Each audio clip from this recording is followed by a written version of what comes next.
Hello everyone, welcome to VLearn and welcome back to the class Introduction to the Genetics.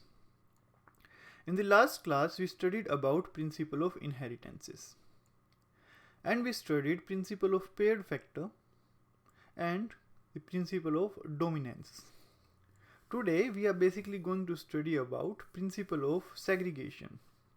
So today class we will study the principle of segregation. What is principle of segregation? Principle of segregation states that at the time of gamete formation, the paired factors gets segregated from each other. So at the time of gamete formation, so basically if we talk about principle of segregation or law of segregation states that the paired factors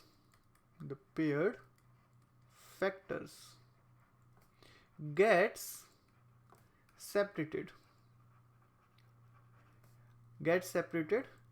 basically at the time of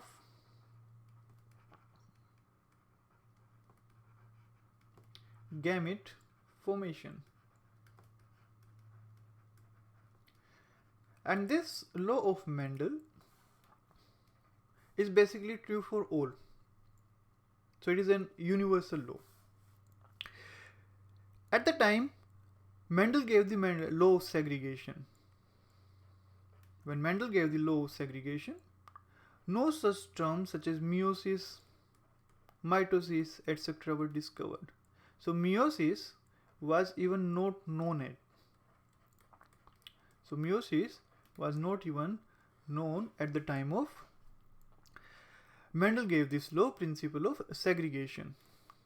So basically if we talk about principle of segregation states that the paired factors gets separated at what time? Gamete formation. आज हमको पता है कि basically meiosis जो होता है, meiosis के time पे गैमेट फॉर्मेशन होता है एंड गैमेट फॉर्मेशन के टाइम में होमोलोगस क्रोमोसोम्स सेग्रीगेटेड. लेकिन एट द टाइम जब मेंडल स्टडी कर रहे थे, मेंडल स्टडी करते वक्त he didn't know even about the term meiosis, mitosis, because these were not even discovered. तो आप सोच सकते हो कितना एडवांस स्टडी कर रहे थे मेंडल. तो मेंडल ने क्या कहा? मेंडल ने ये जो प्रिंसिपल्स हैं, ये प्रिंसिपल ऑब्जर्व किए. He observe this on the basis of monohybrid cross. तो मोनोहाइब्रिड क्रॉस में जो उन्होंने ऑब्जर्व किया उनसे ये लॉ दिया है. So he observe this all on basis of monohybrid cross. तो ऐसा नहीं था कि मियोसिस डिस्कवर हो चुका है, होमोलोगस क्रोमोसोम, ये जो टर्म्स हैं ये आज हम जानते हैं. मेंडल इन टर्म्स के बारे में नहीं जानते थे. मेंडल ने जो ऑब्जर्व किया during the monohybrid cross experiment वो उन्होंने इस लॉ में दिया है, लॉ ऑफ सेग्रीगेशन में दिया है. सो बेसिकली जो मोनोहाइब्रिड क्रॉस है उसके बेसिस पे बेसिकली क्या दिया है? प्रिंसिपल ऑफ सेग्रीगेशन दिया है, लॉ ऑफ सेग्रीगेशन दिया है. कैसे दिया अभी स्टडी करते हैं. इफ हम बात करें मोनोहाइब्रिड क्रॉस की, तो in that basically monohybrid cross ने सबसे पहला जो काम किया था मेंडल ने, that was parental selection of the parent. तो सबसे पहले उन्होंने पेरेंट्स को सिलेक्ट कर लिया. पेरेंट को सिलेक्ट किया उन्होंने कौन से मेथड से? सबसे पहले होमोजाइगस लाइन उन्होंने ऑब्टेन की, प्योर लाइन उन्होंने ऑब्टेन की. तो he obtained pure line. Pure line का मतलब बेसिकली क्या है कि बेसिकली जो प्लांट्स उन्होंने सेलेक्ट किए दैट इज वो सेलेक्ट किए homozygous dominant and homozygous recessive. मतलब जो दोनों पेयर्ड फैक्टर थे, दोनों paired factor, both the paired factor were either present in the dominant form. If they are present in the dominant form, then it is homozygous tall plant. इस homozygous tall plant को उन्होंने cross करवाया small t that means homozygous recessive plant के साथ. This is homozygous tall plant, this is homozygous dwarf plant. तो ये आपका tall plant है and ये आपका है dwarf plant. This plant was crossed. इस टाइम पे क्या होता है, होमोलोगस क्रोमोसोम सेपरेट कैसा होता है, मेंडल डिडंट नो. उन्होंने इन प्लांट्स को बेसिकली क्या करवाया, क्रॉस करवाया, एंड तुमको पता है कि बेसिकली जो रिजल्ट आएगा that will be capital T small T. This is the F1 generation. This first generation is basically known as F1 generation. This F1 generation के अंदर उनको रिजल्ट क्या मिला? In F1 generation, all the plants were tall plants. You can say that 100% of the plants were tall plants. Next step में parental selection हो लिया. Parental selection के बाद में उन्होंने इनका क्रॉस पोलिनेशन करवाया.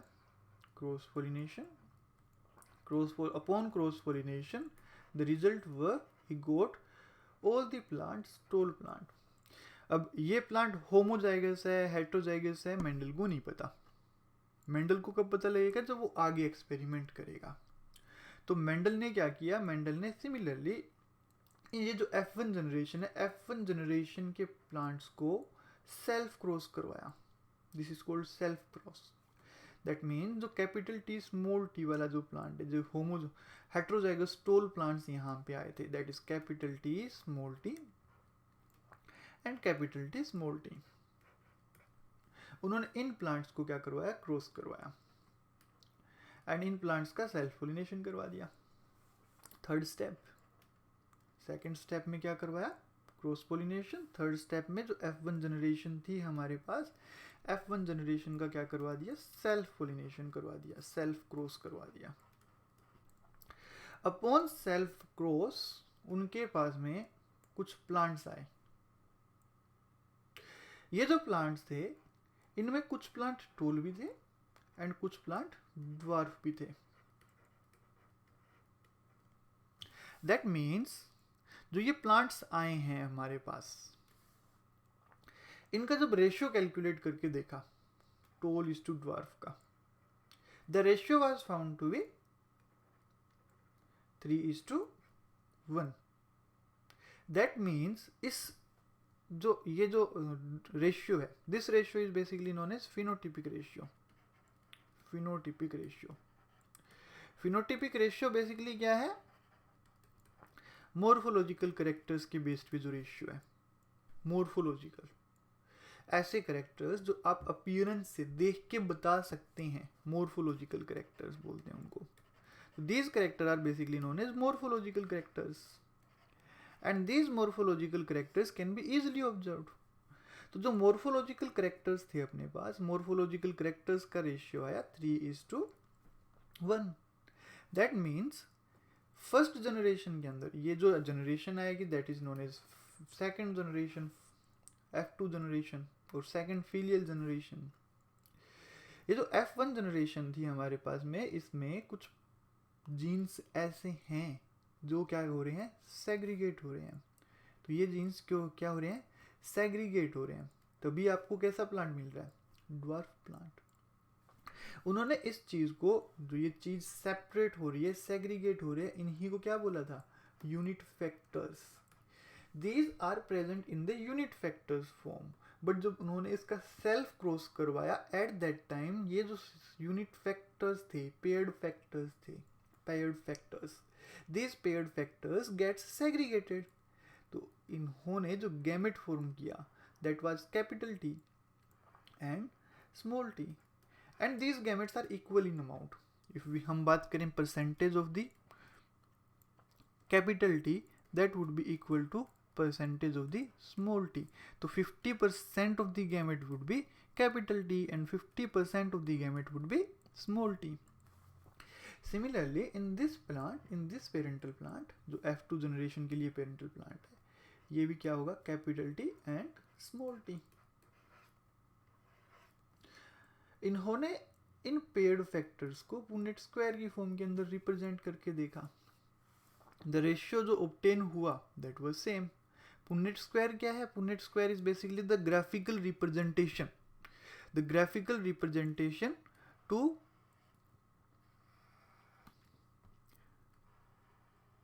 No the genotype. तो उन्होंने इस तरह से पुनेट स्क्वायर बनाया. This is the part of biostatics. यहाँ पे उन्होंने बायोस्टेट्स का यूज किया, कैपिटल टी स्मॉल टी. जो प्लांट्स उनके पास में आए उन प्लांट्स को उन्होंने क्या करवा लिया, क्रॉस करवा के देखा ऐसे। In Punnett square capital T small T, this plant would be capital T small t and this plant would be small t. If we talk about the characteristic of the plant, this plant will be of course what, tall. This plant would be tall, this plant will be tall, this plant will be tall, and this plant would be dwarf. So this is the ratio 3:1. But if हम genotype जो paired factors हैं उनकी forms को लेके ratio देखते हैं, that ratio is basically what we call genotypic ratio. If we calculate the genotypic ratio में we know that capital T small t, capital T small t and small t small t. These are the genotypic form of these plants. This plant is homozygous plant and homozygous tall plant. This plant is basically heterozygous tall plant, and this plant would be homozygous recessive plant. If यदि हम number की बात करें, number would be 1:2:1. This is the genotypic ratio.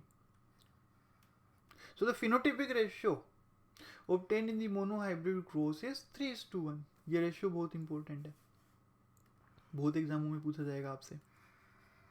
And इस ratio को हम dihybrid और trihybrid के अंदर हम कैसे यूज करेंगे वो देखेंगे नेक्स्ट क्लास में. सो बेसिकली ये जो है ये है आपका phenotypic ratio and genotypic ratio. This phenotypic ratio and genotypic ratio will be used in dihybrid and monohybrid problem solve. जो आप प्रॉब्लम सोल्व करोगे वहाँ पे ये डायरेक्ट यूज होंगे. कैसे होंगे नेक्स्ट क्लास में देखेंगे. तो in next class we will study out the different types of cross. जैसे कि हमने सेल्फ क्रॉस देखा है वैसे ही हम test cross, out cross, back cross, different type of cross हम स्टडी करेंगे. So in next class we will study the different type of cross and we will also see the problem solving part. क्योंकि genetics की यदि हम बात करें तो genetics बहुत इंपॉर्टेंट पार्ट है आपके नीट एग्जाम के लिए.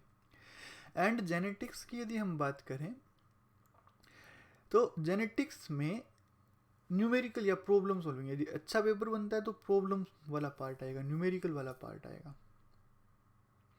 तो for that class we will study next class. Thanks for watching the video. Don't forget to comment, like and subscribe our channel. Thank you very much. See you in the next video.